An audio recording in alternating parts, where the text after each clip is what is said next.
name is SearingSorrow, and I'm back with another episode of Bad Fanfiction Reading. It's another episode of Forbidden Fruit, the Temptation of Edward Cullen. Here we go, Part 2, Chapter 2, Edward. Author's note. Vincent, or whatever your name is, thanks for the lame review, you total dick.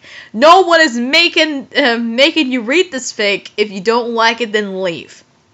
I think they're trying to give you some good advice. This story sucks already. We have seen some bizarre things, and I feel like it's only going to get worse from here. And I think I'm going to also put Chapter 3 in this episode, because Chapter 2 seems to be a fairly short chapter. Here we go. Celestial, Zodiac, and Brittany J. Thanks for the advice on my character, but she's not a Mary Sue.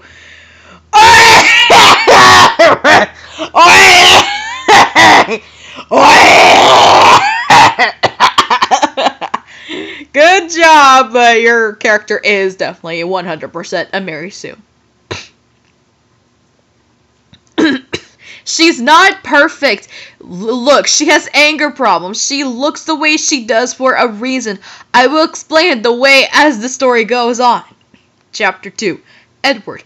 The anger faded form from my sapphire eyes. Whatever, I said sweetly. I didn't mean to yell at you and be ride.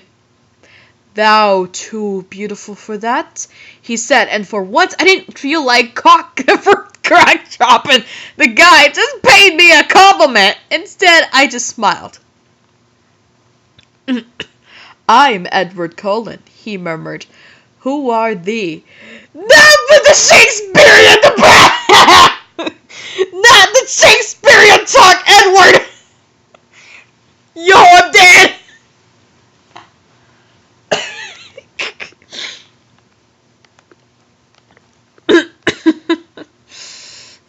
I guess, and they, to Tiana, Lauren, but you could call me Tiana, or maybe Tia. I said, feeling shy at the way he was looking at me. I'd seen that look in so many male eyes, but never quite as intense or sexy. His eyes burned like hot gold velvet in the midday sun, like phoenix feathers and rainbows, so gold and magical. Thou reminds me of bygone times, he said carefully, reaching out a shaking hand and brushing my cheek. Thy face is like an old painting. Thou is exceptional. This would be me trying to sound like Diesel in that case. Or as I say, George Carlin's Diesel! that voice he did for him was iconic! Possibly one of the most iconic voices ever. Okay, let's be honest here.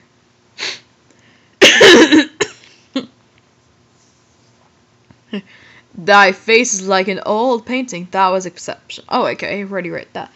You're not so shanky yourself, but I couldn't help but notice you have a freaking girlfriend, you A's. Whatever. I saw you with her in the cafeteria. I notched his hand hard with my long black nails. Thee did notice me then, he purred with a slight grin. I was up against the wall with his face right close to me now. He wanted to sex me. I could tell, and suddenly he was kissing me. I felt like my slim legs would break in half and my heart expanding like a big balloon. I felt his hands sliding softly down my neck and underneath my top. He stoked his breast for a few minutes, and his man carrot, what the, man carrot, no! Oh, Jesus! And standing in action and hard as a rock against my legs. And then he ripped my top and pulled it out of me, and dumped it on the floor. You kids are still in school. I don't think you should be doing this. We made out for 10 minutes and then he tried to take off my bra, but I pushed him away, suddenly thinking, what the frick was I thinking? What the frick, Tia, why are you just trying to let this total stranger get your clothes off in the school where anyone could see you? I never let a guy kiss me before or touch me, and suddenly I was letting this cheating sicko with a freaking girlfriend grope me just because he was uber hot with sexy hair and cold as death. I was acting like a biatch and a slut, and I suddenly was very ashamed of my actions. Bastard! Never touch me again! I gasped. If thou thinks thou can keep thou hands off me, he answered, all smug, and I couldn't believe how he made me feel so angry and so aroused at the same time. At the moment, I never hated anyone more in my whole life, and the worst part of it was that he was so freaking hot. I was totally creaming my panties. Creaming my panties? No way! Alrighty, so here we go. Chapter 3. Uncle Larry. Author's note. Hi guys, hope you liked this one. I'm quite proud of it. Thanks for the support of my friends. Love you girls. Glad you liked it. And Vincent, you're so dumb, of course. Tia didn't go to the math only in her bra. She's not a total ditz. One more time. Don't read if you don't like it. No freaking flames. What is the point of flaming people? There's no point, so F off. This sounds very much like Tara. Chapter 3. Uncle Larry. I sat alone watching TV at Dave and Marie's house. I couldn't stop thinking about my encounter with Edward Cullen earlier that day. He was so beautiful and sexy with with such amazing eyes and with hair and eyes that I could hardly believe he had noticed someone like me. But I was angry at how he made me feel. But how I burnt like crimson hot flame when he touched me. How he not listened to me when I told him to bring off, and how he dared to touch me at all when he had a girlfriend anyway, even if she was a mean girl with ugly heart and was not that hot. How do you know she's a mean girl? You barely talk to her! But no matter how much I tried to hate him, I simply couldn't. Suddenly the phone rang. Hello? Hey, is this Antadia? Yes, who is this? It's Mike Newton for your class. No! No! She can't even spell Mike's name right! She can't even spell Mike Newton's name right! I'm dead! I was wondering if you wanted to go to La Plush! It'd be fun, or La Push. But it would have been funnier if he said La Cush!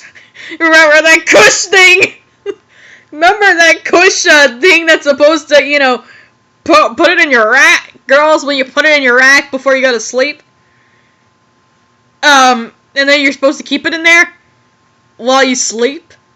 Yo, no, this ain't it, Chief!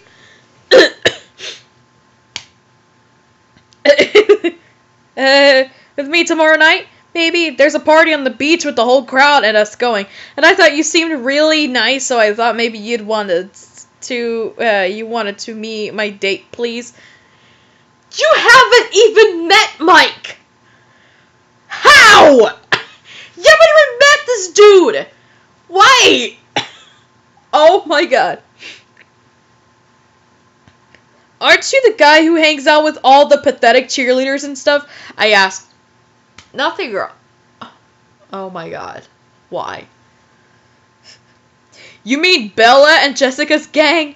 Well, I freaking knew Bella was in there somewhere. Sometimes, I guess, but they're way shallow and not as hot as you. Maybe they can be mean sometimes. Then why hang out with them, then, you shallow creep? And why are you asking me out when you hardly know me, Mike? 'Cause you think I'm hot? Why can't you see why can't you just see you're just as shallow if you want to date someone that just costs of what they look like? I'm not that pretty anyways. Oh, here we go again. And even if I was, I'm so screwed up in the brain, you can't even imagine. You would not want to date me if you knew how screwed I was. I would, Tia. Believe me, I would. You're so beautiful you can't even imagine. You're so pretty people lose their minds when you're around and forget their names or forget to breathe. Forget their names! No! How can you just notice that? And I don't care how screwed up you are. It only makes you more interesting. You're cool and different and you're honest about stuff. You are right to be angry with me. I'm sorry for being shallow and dumb. Just give me a chance to show you how much I care, please. Well, okay, maybe I'll go along. If I don't have anything else to do. I said, not believing a word he was saying about how pretty I was. Thank you, Tiana. Thank you very much. He sounded so happy I couldn't help but smile as I put the phone down. But my smile faded as soon as I returned to my thoughts. Mike Newton was kind of cute and seemed like an okay guy, but he was nothing next to Edward Cullen. Even though I was angry with Edward, I'd never been with anyone in my life, and part of me wanted to chop his head off with a sword. Part of my soul would always remain in the corridor where we had kissed so hard and passionately. I craved myself. My heart had soared that day like never before, and I knew that no one else would ever make me feel like that again. Then I thought about how he was a cheater and a bastard, and my face burnt with shame. I couldn't believe I had behaved like such a whore. I was scared of the effect he had on me. Bye, Tia. We'll be back on Thursday, okay? Marie put her head right through the door suddenly. Where is she going? If it's another one of those freaky business trips, I'm dead. I'm done. I'm dead. Okay, then have fun, I whispered calmly. Clammily. Dave and Marie were visiting relatives for a day. Oh, okay. I thought if it was going to be one of those business trips, I'm done. You look so pretty, she said, smiling. You're the prettiest girl I've ever seen. OMG, whatever, I replied. I hate it when people say that. I pulled my blonde hair over my face. I was wearing a short hot pink dress, cut low with black lace frills at the top, at the bottom, and black lace stocking. Dave's brother Larry will be looking after you while we're gone. You'll be okay when we're gone, won't you, Tia? I hate to leave you alone like this. I don't need a freaking babysitter, you know. I was so embarrassed. I could look at myself. Marie smiles and leaves the house. Greeting, Tiana's. My name's Uncle Larry, said Uncle Larry. He came in through the door. He was fat and bald with tiny black eyes and a red face. Hey, I said, you're the orphan, aren't you? He says, is this true you killed your mother when she gave birth to you? What? I cried, my eyes filling with tears. You're an evil bitch, aren't you? Go outside and wash my car, he shouts angrily. So it must be one of those abusive uncles. There we go with the story. I stood up and left to wash his car. I got soap in a bucket, afraid of what he would do if I refused. I went outside and started to wash his car. It was a red Porsche. He came outside and watched me as I knew he was watching me. After a minute, he came over and hit me hard across the face. What the frick? I shouted. He poured the bucket of water all over me and hit me again. I was wet and crying, and he started to rip my dress and bra off of me and rip my clothes. He touched my naked breast, and I tried to push him off me. I screamed at him to stop, but he didn't. He bent over the bonnet of his car and spanked me in the butt for half an hour. Then he pulled my panties down and started to rape me. Whoa! No! This ain't it, Chief! No! This ain't it, Chief! Oh, Lord! Well, that's probably one of the first times I've ever come across rape in any bad fanfiction I've read. Whoa, this just escalated quickly, and I'm not looking forward to how this will go. Stop raping me, I cried, but he didn't stop. The pain was terrible, even though his manhood was small. I cried and cried, but he didn't stop for hours, and when he finally stopped, he left me on the floor and spat in my face and left me there. I pulled on my clothes and cried madly and ran off to the seething darkness of the midnight street. I ran and ran until I came to some woods, and then I fell down into the woods and cried.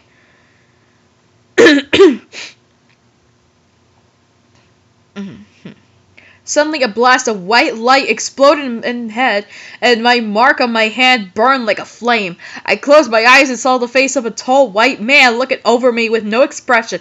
His eyes were burning red, and his face glimmered cold and bright as the moon. I fell back from the brightness of his body. His hair was dark as night. "Alatiana?" he whispered in a voice softer than the clouds. "My daughter?" "OMG!" I whispered as my mind went blank and the world went dark. Oh, what? What the heck just happened?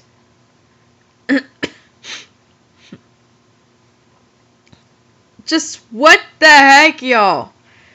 Wow. Alright, so here we go. Next time, it'll be Chapter 4, La Push.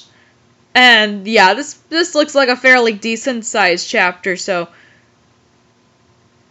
yeah, next time you'll be going into La Push, the next chapter. And anyway, I hope you guys enjoyed it, and I will see you guys next time. Bye guys! Bye guys!